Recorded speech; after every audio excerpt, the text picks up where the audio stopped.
Next news. Nandigama episode తో ఏపీలో మరోసారి రాజకీయాలు వేడెక్కాయి. సీఎం సహా టీడీపీ శ్రేణిలో అధికారులు జగన్ తీరును తప్పుపడుతూ తీవ్ర విమర్శలు, నిరసనలు వినిపిస్తున్నారు. అన్యాయాన్ని ప్రశ్నిస్తే రాద్ధాంతం చేస్తున్నారంటూ అటు వైసీపీ కూడా కౌంటర్ అటాక్ మొదలుపెట్టింది. మరో 4 రోజుల్లో ప్రారంభం కానున్న అసెంబ్లీ సెషన్స్ పై ఈ వ్యవహారం ప్రభావం చూపే అవకాశం కనిపిస్తోంది. ఒక విషాదం వివాదంగా రాజకీయ యుద్ధంగా మారుతోంది. కృష్ణా జిల్లా నందిగామలో జగన్ పర్యటన సందర్భంగా జరిగిన రగడపై వివాదం రాజుకుంటోంది. ఇప్పటికే అధికార పార్టీ వరుసపెట్టి విమర్శలు చేస్తుండగా తాజాగా అధికారులు కూడా జగన్ వైఖరిని తీవ్రంగా తప్పుపడుతున్నారు. బాధిత కుటుంబాలను పరామర్శించేందుకు వచ్చిన జగన్ వైద్యులతో దురుసుగా వ్యవహరించడంతో పాటుగా నచ్చజెప్పబోయిన జిల్లా కలెక్టర్ బాబును సెంట్రల్ జైలుకు పంపుతానంటూ హెచ్చరించడాన్ని సీరియస్ గా తీసుకుంది ఐఏఎస్ల సంఘం. జగన్ వ్యవహార శైలిని విమర్శిస్తూ 3 తీర్మానాలు చేసింది. అటు జగన్ తీరును నిరసిస్తూ కృష్ణా జిల్లాలోని అధికారులు నల్ల బ్యాడ్జీలు ధరించి విధులకు హాజరయ్యారు. వారు డ్యూటీ చేస్తున్నప్పుడు అక్కడ పోస్ట్ మార్టం ఏ విధంగా తొందరగా చేయాలా, 6 PM లోపల చేయాలా, డెడ్ బాడీ డిస్పోజ్ ఆఫ్ చేయాలా, వారు యాక్షన్ తీసుకున్నప్పుడు వారికి వచ్చి బెదిరించి మీరు corrupt, police officer corrupt, medical officer corrupt, collector corrupt, మీకు జైలు పంపిస్తాను, ఈ విధంగా వచ్చి బెదిరించి ఆ విధంగా ప్రవర్తించడం మంచిది కాదు, మంచి సంప్రదాయం కాదు. మరోవైపు చంద్రబాబు కూడా ఇదే విషయం మీద స్పందించారు. జగన్ మొన్నటి వరకు జైల్లో ఉన్నారు కాబట్టి పదే పదే జైలు అంటున్నారంటూ ఎద్దేవా చేశారు.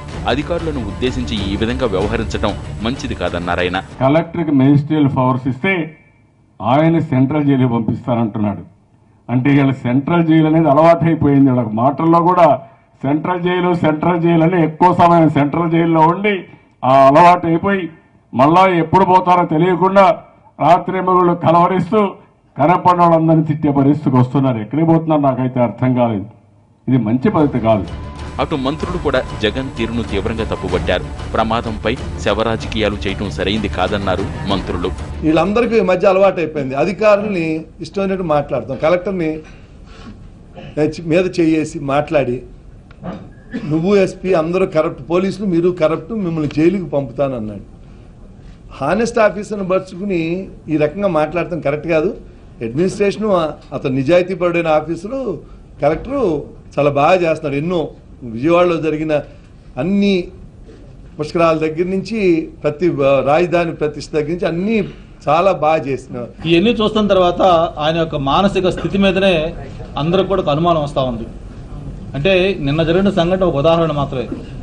అంతకుముందు మనం చూసాం విశాఖపట్నం ఎయిర్పోర్ట్లో January 26 రిపబ్లిక్ డే, దేశం మొత్తం రెడ్ అలర్ట్ పెట్టుంది.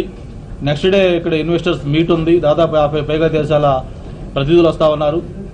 ఇటువంటి సమయంలో నేను వచ్చి ఇక్కడ బీచ్లో దీక్ష చేస్తాను, ఆందోళన చేస్తానని చెప్పని ఇక్కడ గొడవ చేయటం.